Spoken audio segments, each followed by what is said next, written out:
Avec mon groupe de musique, on veut aller au bout de l'aventure. Pour ça, on a trouvé quelqu'un qui nous écoute, qui nous soutient et qui nous fait confiance. Je suis Laurent, j'ai trouvé ma banque. Moi, j'aimerais surtout déjà un café. Merci beaucoup, qui c'est?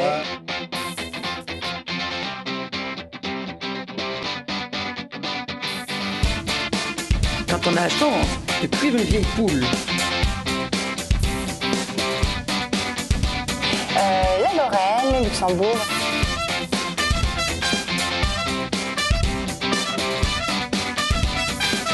Messieurs, bonjour, ravi de vous retrouver pour ce bienvenue chez vous, j'espère que vous allez bien. Virginie est avec nous, bonjour Virginie. Bonjour à tous, bonjour Jean-Luc. MPW Wolf est avec nous, bonjour Marie-Paul. Bonjour Jean-Luc, comment ça va? Je trouve que vous faites un beau cadeau pour nos téléspectatrices, au milieu des fleurs et des paquets. Ah oui, c'est vrai. Ruban. Oh, on dirait une carte postale. C'est fini. Il est magnifique. Une carte de vœux, comme ça. Vous êtes mis à deux, toutes les deux, pour me dire ça? Non, quand même pas. Non mais je trouve beau là. Mes comptes en fin de séance tout à l'heure.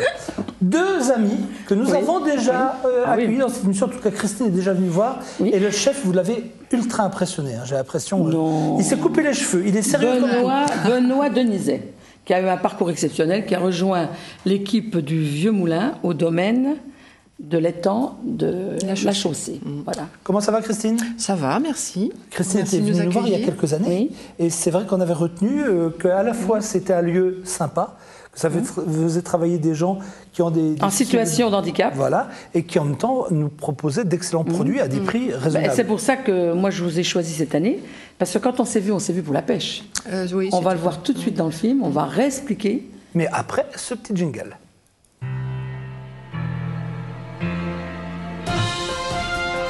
Les Poissonneries Chalère vous présentent la rubrique terroir. Bien sûr, Marie-Paul, c'est à vous. C'est superbe. Alors donc on va voir notre sujet et on va pouvoir expliquer pourquoi l'intérêt pour ce domaine. Ce coup de foudre que j'ai eu. Allez, les images. Donc le domaine du Vieux Moulin, c'est un domaine qui a été légué, il faut rappeler un petit peu l'histoire, par le baron de Van Gun en 1982. 360 hectares d'eau, des roselières, un site protégé Natura 2000. Et il y avait donc tout pour bien faire et la carpe en avant. Ça, c'est le relais de chasse du baron dans lequel l'auberge a été créée. Mais moi, ce qui m'a intéressé, que je trouve trop peu connu, là on voit cette magnifique salle de restaurant dans le relais de chasse. Il y a une cheminée magnifique à côté que nous allons découvrir. Donc c'est authentique ça, Christine, ces boiseries. Tout à fait, ce sont elles les sont boiseries d'époque. d'origine. Voilà, ça c'est magnifique. Et Christine a eu l'idée de faire appel à des peintres locaux, meusiens, pour égayer et faire connaître des artistes. J'ai trouvé que la démarche était extrêmement intéressante. Alors là, voici l'étang qui a été vidé, puisqu'il y a eu la grande pêche il y a quelques semaines. Donc c'est un étang magnifique. Il reste des carpes? Oui, les carpes sont dans 3 petits réservoirs au bout et sont dans un petit réservoir aussi à côté du domaine parce qu'ils en vendent toute l'année. On va avoir un intervenant, donc un encadrant qui s'occupe de récupérer les carpes. Pour nous, il nous a fait un petit peu la sortie d'un filet, voir encore ces beaux poissons qu'on peut se procurer également pour les fêtes de fin d'année pour ceux qui sont amateurs, parce que sur la boutique du domaine, on vend du filet de carpe, c'est délicieux. Donc il y a toujours cet aspect, mais il y a un côté qui m'a plu et que j'ai voulu valoriser. Au bout de cette allée, on va découvrir le développement avicole à travers les volailles fermières élevées sur herbe avec des céréales choisies. Des pintades. Donc pintade, très belle pintade. Donc moi, ça m'a beaucoup plu parce que j'ai dit, tiens, voici de la volaille au grand air, parcours herbeux, donc j'ai admiré, naturellement. Beau poulet, poulet de chair, poulet de fermier, plutôt couenu, mais poulet, disons, à rôtir pour le moment. Mais je crois qu'il y a un projet de poularde. Je me suis épanchée avec un intervenant qui m'a promis qu'il y aurait des poulardes en 2013. Je reviendrai voir. Parce que je lui ai dit que ça manque un petit peu. Donc ils font du poulet fermier, qu'on voit ici. Ils font du chapon, mais on n'a pas voulu les déranger parce qu'ils sont déjà à l'engraissement. Là, le mulard, qui n'est pas un barbarie, qui est une canette ou des canards qui seront vendus à l'état tel, donc non gavés, ceux-ci. Donc il y a un choix véritablement de volailles. Ils ont quelques dindes, mais qui n'étaient pas sur ce site-là, et de l'oie. Alors des oies, ça, l'oie, c'est quand même un mets extraordinaire. Et je dois dire à nos téléspectateurs qu'il y en a encore quelques-unes de disponibles pour Noël. Donc vous privez pas d'appeler le domaine, ils seront petits soins.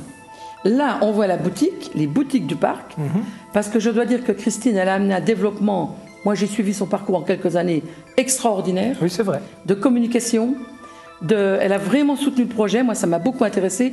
Là, ce sont toutes nos intervenants, nos 40 personnes en situation de handicap, donc font tout.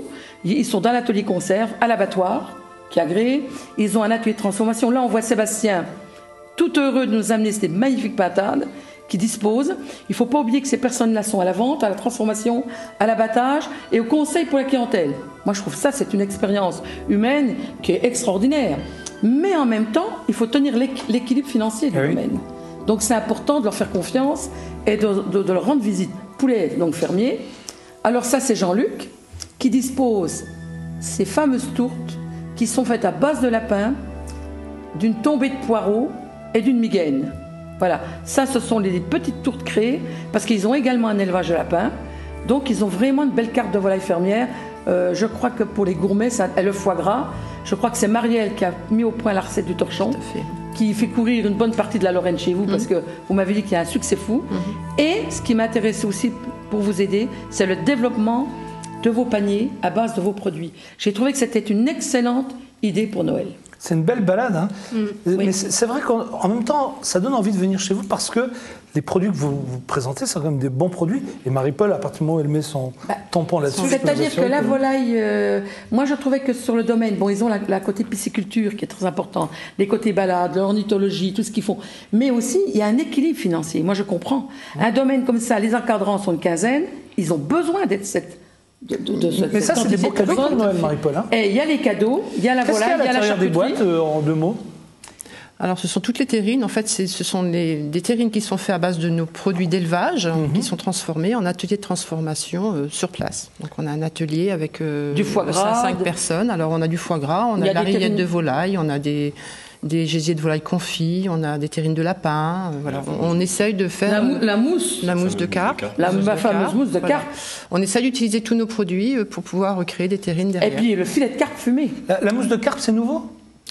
Non, c'est un petit moment déjà, mais c'est pas très connu. On a du mal à le faire connaître. Mais il est où là que je présente à nos amis? Il est là. Voici. Vous l'avez là. Là, on a le chef m'a préparé une terrine de mousse de carpe. Alors Marie-Paul, si vous pouviez juste me le passer. Attendez, ça c'est plutôt Virginie qui arrivera mieux. Voilà, sinon, si je peux me permettre, vous avez un bocal juste à côté de vous. Non, mais on verra mieux là, Christine. Je pense que c'est sous votre. Donc ça, c'est un produit qui est fait sur le domaine, voilà. Et qu'on vend, qu'on commercialise toute l'année. Quand je parle à mes clients de mousse de carpe, ils sont étonnés parce que la carpe, elle n'a pas on dit toujours, la carpe, ça a un goût de vase. Oui, on dit absolument pas. C'est la mauvaise réputation de la carpe. Mais en réalité, c'est une fausse image, ça. C'est une fausse image. Après, tous les étangs qu'on a en Moselle travaillent comme vous, les étangs. Et puis les carpes, aujourd'hui, les étangs ne sont plus envasés. Non, mais quand j'ai vu la beauté de vos carpes, là, c'est juste magnifique.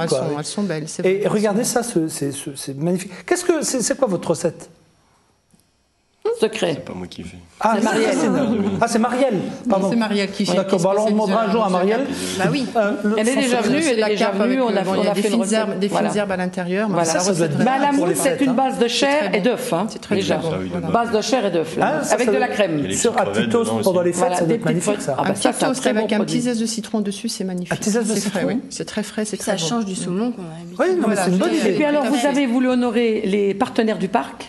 Voilà, donc on fait partie des boutiques du parc. Nous sommes 10 devant vous, il y a un panier en face de nous. Ce sont tous les produits locaux, des terroirs. Voilà, les sirops, les miels, les lentilles. Bonbons, Ah oui, mais ça c'est sympa. Oui. Et puis alors, je crois que vous êtes beaucoup impliqué aussi dans l'office du tourisme. Alors, j'ai beaucoup travaillé avec le comité départemental du tourisme pour pouvoir créer des réseaux de partenariat. Sur la Meuse et mettre la Meuse en valeur. Mais c'est pour ça que moi, mon idée de poularde, quand j'ai suggéré les poulardes chez vous, je pensais farce fine. Vous avez le foie gras, vous avez tout pour bien faire. Et il y aurait la clientèle. Et un de vos intervenants m'a dit, mais oui, mais on est un peu excentré. Moi, je vais vous dire, Christine, la distance ne compte pas quand tes produits sont de qualité. Ça, c'est vrai. On a reçu, la semaine dernière, un professionnel chocolatier qui est installé à Gérardmer, qui a ouvert à Nancy. Il a des clients luxembourgeois à Gérardmer. Nous avons réalisé des films sur Dieuze, Je salue Nicolas Beer, la pizzeria Antonella. Des clients luxembourgeois se sont rendus sur Dieuze. Moi, j'ai eu des échos bien après les émissions. Fou de joie de trouver des produits authentiques. La distance ne compte pas. C'est un bon rendez-vous à Nicolas Beer. Oui, et vous avez une qualité de vie dans la Meuse. Moi, vous voyez, j'étais dans les Vosges la semaine dernière, mais je suis très, très attachée à la Meuse. La Meuse, c'est une complémentarité de la Lorraine. Elle amène une douceur de vivre, vous avez des bons produits, vous avez des gens authentiques et de très, très bons artisans. Donc je trouve que le rôle que vous avez joué à l'office départemental est très important. Et là, vous avez lancé quelque chose qui maintenant, il faut foncer. Il faut y aller. Mais Benoît, à côté de vous, c'est quoi? C'est une tourte? C'est la tourte de lapin poireau qu'on voit à l'écran et c'est une tourte en plus gros modèle. On va y retourner, Jean-Luc, on va vous expliquer. Non, mais je voulais juste la montrer finie à nos amis téléspectateurs. On va la voir, voilà la pour les confection. fêtes de fin d'année. Oui. Quelque chose qui pourrait être très sympa, mais pas seulement, ça peut être pour les dimanches ou pour... Et c'est une recette facile à faire. On va voir tout de suite. On y retourne. On y retourne. Benoît va vous commenter sa fameuse tourte. Donc c'est 2 abaisses de pâte feuilletée dorée. Il y a du lapin? Avec du lapin. Donc dans la préparation, dans la farce, il y a du poireau, de la chapelure et des œufs. On prend 2 abaisses de pâte feuilletée qu'on dore. Dore avec quoi? De l'œuf. Enfin, avec une dorure, pardon. Un jaune d'œuf, tout simplement. Voilà, un jaune d'œuf, tout simplement. Il va disposer sa farce. Alors la farce, il y a bien du lapin dedans. Lapin, poireau, chapelure et œuf. Et moi, je dois vous dire que j'ai dégusté une toute petite tourte. Parce que nous avons tourné l'après-midi, vous étiez en plein coup de famille, vu le monde que vous aviez à l'auberge. Et j'étais étonnée, votre farce est très bien réussie. Parce que c'est parfumé et doux. C'est du persil qui est en Et pas gras du tout. Poireau. Ah, c'est le poireau. Oui, le poireau amène un parfum. C'est un poireau un peu étuvé avant. Hein. Il n'est pas mis cru dedans. Hein. Il faut bien dorer. On remet le 2e cercle par-dessus en faisant une cheminée. Afin que la vapeur s'échappe. On redore bien, ne pas hésiter à redorer surtout. On va avoir une jolie teinte. C'est le travail artisanal, c'est le travail d'un bon chef. Je lui ai demandé de me sortir un produit classique. Et c'est vrai que pour les fêtes, ça donne des idées. Ça donne des idées de vous rendre visite. Mais je crois que je me suis trompée lundi. J'ai dit que vous étiez sur Jarny-Briey. Le jeudi, c'est le mercredi que vous livrez à domicile. Oh, c'est le mercredi. Voilà, je me suis trompée. Aux téléspectateurs lundi, on en a parlé. Et le jeudi, vous êtes sur Metz, c'est toute sa région messine. Voilà, mais pour les fêtes de fin d'année, on livre toute la semaine. Toute la semaine. Ça, c'est important. Partout. Et vous êtes ouvert tout le temps à la boutique sur le domaine. De 9h le matin à 17h le soir. Même le dimanche. Même le dimanche, 7 jours sur 7. Bien. Le fait qu'on ait de la volaille à nourrir, on est ouvert, donc on ouvre aussi le magasin. Donc là, on repose dessus les petits décors, ces petites feuilles qui ont été décorées finement avec un couteau, qui va donner la forme de la feuille, on le verra bien. On le voit bien d'ailleurs sur celle que nous avons en plateau. On remet au four 40 minutes. Pour un four ménager, chaleur tournante. Voilà. Sans rien dedans. Là, donc elle est à sec, hein, puisque la tourte, elle se cuit toujours en 2 façons. Tous les bons professionnels nous l'ont déjà dit, mais on le remontre. Parce que disons que enseigner, c'est répéter. Oh, elle est belle. Hein. Au bout de 40 minutes, on retire du four. Et si on n'avait pas fait la petite cheminée, la tourte serait montée. On n'aurait pas pu mettre l'appareil dedans. L'appareil, c'est quoi exactement? L'appareil, c'est le jaune d'œuf, de l'œuf avec de la crème. D'accord. Bien battu, salé, poivré légèrement.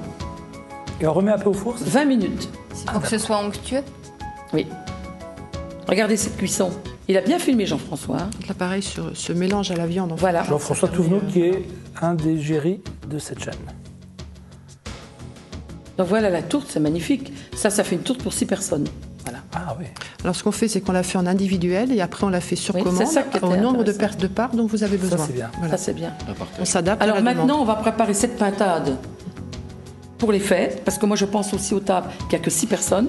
Donc on a voulu mettre un petit peu à l'honneur la pintade. On a déjà parlé les années dernières du chapon, de l'oie, de la dinde, qui est toujours présente, il ne faut pas l'oublier. Ah, vous avez mis Oui. la main à la pâte? Oui, il avait une jeune apprentie. Donc on a fait une farce au raisin, avec raisin macéré dans le porto. Ah, Alors oui. une farce, ça se malaxe.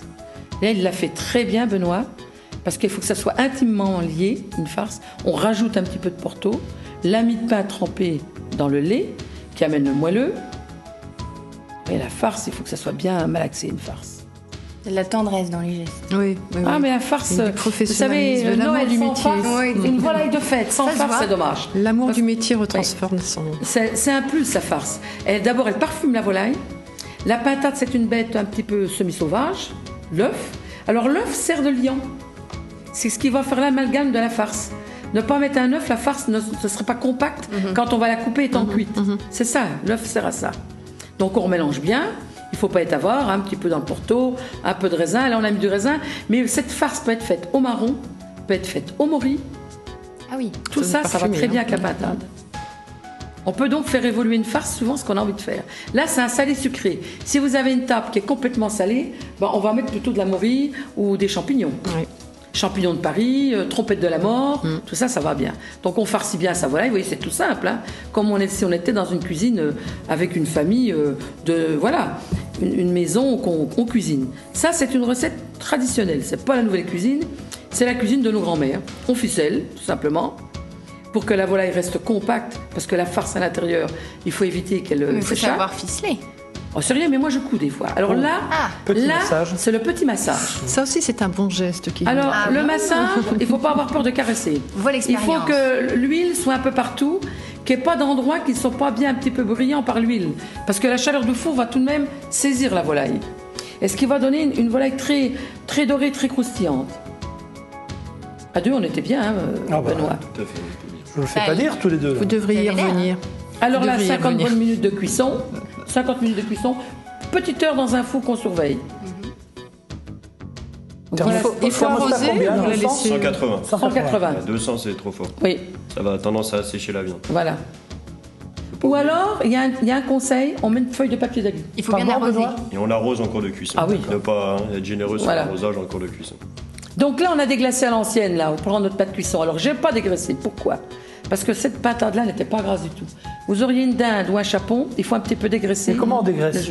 La graisse remonte naturellement au-dessus. Donc on l'enlève ? On l'enlève. D'accord.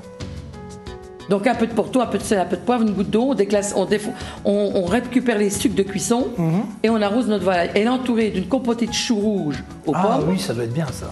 D'endives braisées, parce que c'est la saison des endives. Le chou, ça va bien aussi avec cette recette-là. Ensuite, il nous a préparé des pommes paillées. Gaufrettes. Et ça, c'est une grille. On vient de voir une grille qui nous a apporté le plat de pommes gaufrettes. Donc, il m'a montré comment il fait les pommes gaufrettes. Et c'est vrai que c'est un coup de main, la mandoline. C'est vraiment quelque chose qu'on faisait dans le temps. Donc, voilà une pintade qui peut être une pintade, donc une volaille qu'on consomme toute l'année, mais qu'on a aménagée qu'on a farci pour les fêtes. Donc, 6 personnes, on peut faire ce joli plat. Je suis en train de regarder, c'est vrai. Comment est-ce qu'on fait les pommes gaufrettes ? Parce qu'en plus, elles ont l'air belles. Avec la mandoline, c'est un ustensile de cuisine qu'on monte et c'est un coup dans un sens, un coup dans l'autre sens. Un coup dans un sens. C'est du travail. Hein. Donc la première tranche ne marche pas et après, ça va tout seul. Ça va tout seul. D'accord. Ok. Vous nous avez ramené plein de belles choses. On découvre cela sur la table. Donc la pintade que l'on vient de voir est là, bien là. Le foie gras au torchon. Alors, on va déjà... Ah, oui. Alors, un mot, Benoît, sur le foie gras au torchon. 100% foie gras. 100% foie gras. Mais pourquoi il y a des trucs qui ne sont pas 100% oui. Dans la plupart, oui. Ah, je ne savais pas. Un torchon, normalement, il est 100% foie gras. Hein, c'est que le foie gras, c'est un foie gras de canard, ça. Oui. On voit bien le lobe, là, si on regarde bien, on voit bien... Il est beau. Et ça, c'est Marielle qui s'occupe de ces cuissons-là. Ensuite, il y a la mousse donc, de carpe que nous avons montrée. Et j'ai demandé à Benoît de me préparer une salade de pommes de terre à la carpe fumée, qui sont à côté de Virginie. Ah oui. Voilà. Ici. Et ça, c'est très, très parfumé. Et la carpe fumée, on parle toujours de la truite ou du saumon. La carpe fumée vaut le coup d'être découverte. Oui, maintenant que vous me le dites, oui, je suis d'accord avec vous. Mais j'avais écouté ça, vous étiez venu il y a quelques années. Hein. J'étais venu avec moi, aussi. J'avais découvert ça, au départ, j'étais sceptique et j'ai trouvé ça très très bien. Et vos saucissons, bravo. Ils sont là, saucissons de lapin, saucissons de lapin, c'est ceci. Hein. C'est celui-là, oui. Saucissons de lapin. Oui, parce qu'on mange pratiquement rarement du saucisson de lapin. Comme ils ont une transformation de leurs produits, je trouve que c'est logique qu'ils aillent dans cette démarche de développement et de commercialisation de tous leurs produits. Moi, je suis quand même étonnée du nombre de produits, de la variété. Saucisson de canard également. Et vous n'avez pas tout. Oui, on n'a pas tout. Saucisson de canard. Donc le canard, c'est un saucisson qui est extrêmement goûteux. Oui, il est très relevé. Et ça, au fait, aussi, on peut faire des petits apéritifs en achetant ces saucissons-là. Bon, c'est abordable. Un saucisson, ça régale beaucoup de personnes à un apéritif. Oui. Moi, je vois ça plutôt à l'apéritif. Oui. Vous avez raison, parce que souvent, l'apéritif, on prend des trucs qui sont hyper compliqués, très chers. Vous faites ou en rondelles ou sur des petits toasts. Très convivial. Voilà. Et il nous a préparé 2 desserts également, le chef. Alors, il y en a à côté de Christine, ça j'ai vu. Oui. Ça, c'est la petite spécialité, c'est la petite gourmandise de Christine. Petit chou à la Mirabelle. Ah oui, expliquez-nous alors Christine, qu'est-ce qu'il y a dedans ? En fait, c'est un chou pâtissier avec à l'intérieur une mousse à base de Mirabelle. Mais il paraît qu'elle vole des tours. C'est très très bon, très léger. Vous ne les laissez pas traîner. Vous voulez goûter ? On va goûter après, vous inquiétez pas. Ensuite, il y a un dessert également. Oui, pardon Christine. Je disais pour l'information, notre cuisinière fait ça aussi avec de la mousse de foie gras. Ah, ça serait plutôt en entrée. Elle met ça à l'apéritif. Ah, c'est bien ça. Des petits choux comme ça avec de la mousse de foie gras. Ah, ça doit être bien ça. C'est même très bien. Et là, c'est un autre dessert. Ça, c'est un dessert classique de l'auberge. Voilà, on va dire que c'est un pain perdu brioché au Mirabelle. Ah, de loin, j'ai cru que c'était... Alors, vous retissez les tranches de pain perdu. Voilà. Ensuite... Pain brioché, comme avec œuf, lait et sucre. Revenu un peu dans du beurre. Vanille, revenu dans du beurre tout simplement, beurre et sucre dans la poêle. Et les petites mirabelles là, vous en les roulez dans quelque chose là, non? Pareil, Miel, un petit caramel, non, pareil. Caramel bien et brillante, oui. Voilà, et après on les laisse avec leur jus, on les laisse une dizaine de minutes avec leur jus et elles prennent... Mais si j'ai vu votre carte, vous êtes... j'ai vu des personnes qui étaient là dans votre auberge qui commandaient tous un dessert glacé à base de mirabelle. On fait aussi le chaud-froid de mirabelle.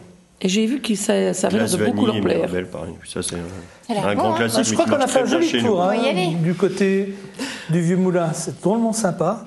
Donc, il faut réserver, je dois dire, pour les fêtes. Réserver et passer à l'auberge. Alors, si vous voulez, pour les commandes, si vous voulez passer des commandes de volaille, il vaut mieux appeler avant pour être sûr d'avoir votre volaille disponible. Voilà. Elle vous attendra au magasin. Mais sur le marché de Pont-à-Mousson, il pourrait venir également des commandes. On prend les commandes sur le marché de Pont-à-Mousson et pour les fêtes, on livre aussi toute la semaine avant Noël. Et les personnes, les associations qui veulent faire des colis peuvent vous contacter. Vous faites du sur-mesure. Aussi contacte Marie Delandre, qui est notre responsable commercial et qui fait le colis à sur-mesure pour 5 personnes, comme elle peut le faire pour 100 personnes. Les comités d'entreprise nous servent. Alors, la livraison se fait surtout sur la région de Metz. Le jeudi Non, pour les fêtes de fin d'année, toute la semaine. Ah oui, toute la semaine.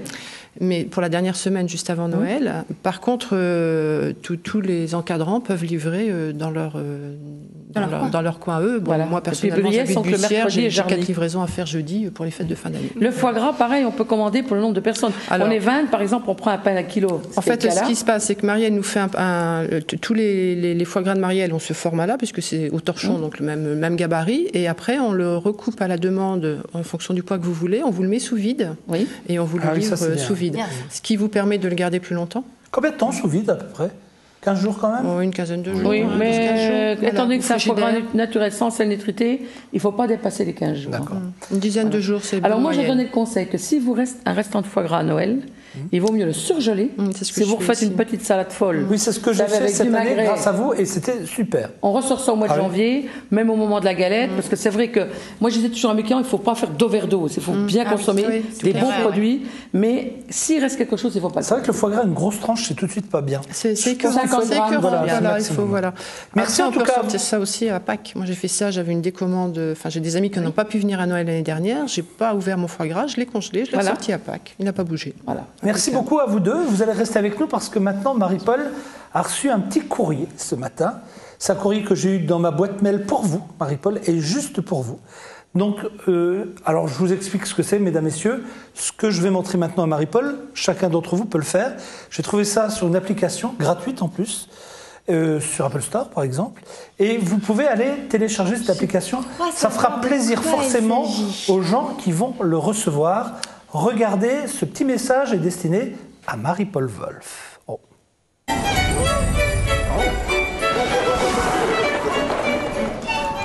Ah, tu es là, ma chère Marie-Paul. Bienvenue dans mon atelier. En passant, j'ai bien reçu ta lettre. N'as-tu pas passé l'âge de m'écrire? J'ai quelque chose de très spécial à te montrer. Viens avec moi. Dans ce classeur, je garde les fiches de tous les enfants du monde, y compris la tienne. Dans quel tiroir je l'ai rangé? Celui-ci. Oh!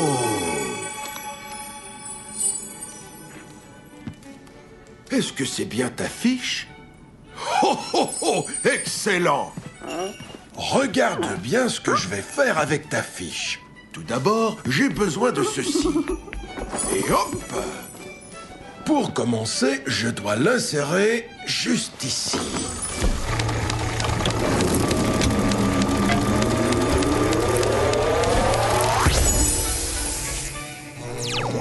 Oh, je vois que tu es toujours jeune de cœur. Je dois te poser une question très importante, ma chère Marie-Paul. As-tu été sage cette année? Allons voir ce qu'en pense ma machine.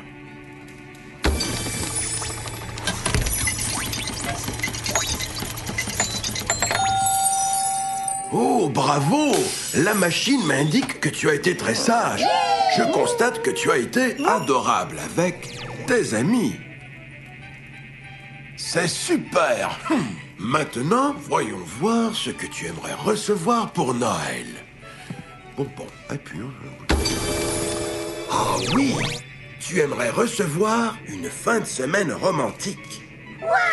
Je vais voir ce que je peux faire. Bon, d'accord, j'imprime le bon de commande.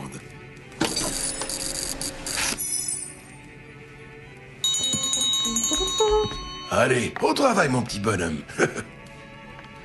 Observe bien la prochaine étape, ma chère Marie-Paul. C'est ma partie préférée.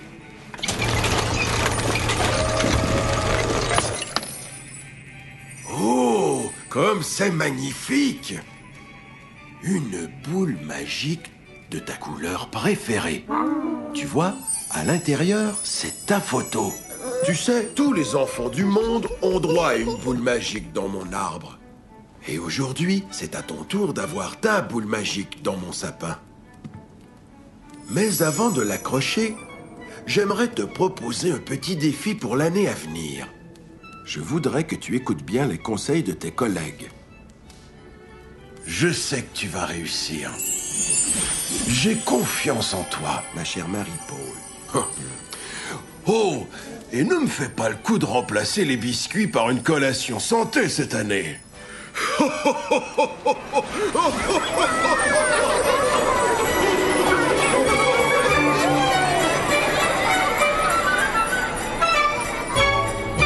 Quand même, ça peut être Je sais pas comment ça va se faire, mais c'est incroyable. Hein, pas mal, hein? Et on peut faire ça de chez soi? Je vous l'ai fait en 3 minutes et demie tout à l'heure, donc tout le monde peut le faire, c'est pratique comme tout. Non, mais pour les petits-enfants, comme mes petits-enfants vont voir ça, je repars toujours du Père Noël. Ah, ils vont croire que leur mamie, Mon elle est petit-fils m'a dit à magique, l'école, mais je comprends pas qu'elle dit, mes copains, ils n'y croient pas. Bah, je dis, moi, j'y crois toujours. Père Noël, il faut croire toute sa vie. Il a 16 ans. Avec ça, vous allez pouvoir prouver que alors, la existe. là, preuve, c'est qu'il existe. preuve, et là, ils vont regarder l'émission. Hein. Là, à mon avis, bien. je pense qu'on peut l'enregistrer, celle-là, Marie-Paul. Ah oui. Avant de vous laisser repartir, je voudrais juste encore faire un tout petit point sur les cadeaux qu'on peut faire. Oui. On parlait tout à l'heure des différents coffrets, vous me parliez des produits de Meuse. Mais imaginons qu'on veuille envoyer par exemple du saucisson, du foie gras à des amis qui vivent dans le sud de la France ou à Paris, ou leur faire découvrir. Est-ce que c'est un peu plus compliqué? C'est plus délicat. Le foie gras ne voyage pas, ça c'est connu. Les saucissons, on peut le faire, mais il faut que ce soit sur une période très courte, donc il faut qu'on s'arrange avec le client pour pouvoir. Ou des foie avoir gras peut-être en délai, semi-conserve ou en conserve. On l'a fait en conserve pendant un moment, on a arrêté parce que Et la ça n'avait pas semi-conserve trop. On n'a pas essayé. Non. On n'a pas essayé. Par contre, on a le pâté, la terrine de canard au foie gras. Il y a 30% de foie gras à l'intérieur qui doit être là quelque part près de vous. Voilà, ça doit être ça. Faut venir Bon, qui est aussi très Mais je crois prisé. que quand on a des amis qui arrivent d'autres régions, je pense que les Lorrains, même pendant les fêtes, entre les fêtes, vous rendre visite, ça vaut le déplacement. Ah, ça vaut le Parce déplacement. que même une balade autour de l'étang, les roselières, parce que l'étang maintenant va se recharger. D'ici 3 semaines à mois, il va se recharger en eau. Ouais, il sera complètement pluie. rechargé au mois de mars. Voilà, mais il va commencer. Avec des eaux naturelles, oui. Voilà. Mais rien que la promenade autour de l'étang, votre boutique, le déjeuner à l'auberge, où on mange très bien, très bon marché. Avec la vue sur l'étang, cette promenade d'air, d'animaux et tout, est fantastique. Quand on a des amis, on va toujours dire, on va voir, bon, les marchés de Noël, c'est très bien, la ville. Mais une promenade dans la campagne profonde de Lorraine, comme est la Meuse, ou les Vosges, ou la Moselle, parce qu'il y a des... Moi, je dis que la promenade en nature, en hiver, c'est magnifique. C'est magnifique. Et en plus, on a une variété de paysages avec la neige, la gelée, des fois des rayons de soleil. On peut faire des cadeaux bon d'achat chez vous.